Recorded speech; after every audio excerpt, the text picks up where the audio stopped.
Welcome back to another episode of Bill Hanna Baking. Today I'm going to show you how to make a super simple royal icing. All you're going to need is sifted icing sugar, milk, corn syrup.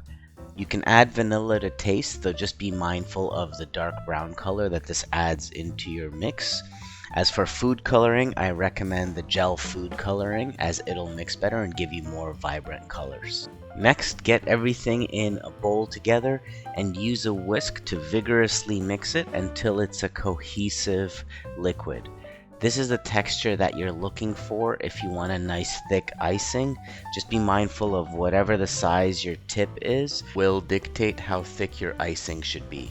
In other words, if your tip is going to be super fine, you're going to need to make your icing a little bit runnier by adding a little bit of milk. If your tip is going to be wider, you can use a thicker icing as well. That helps it retain better color and better shape and dexterity just because it's a thicker icing. The icing that you see in the video is leaning on the thicker side. I could have made it runnier, but I wanted to retain some of that shape and structure.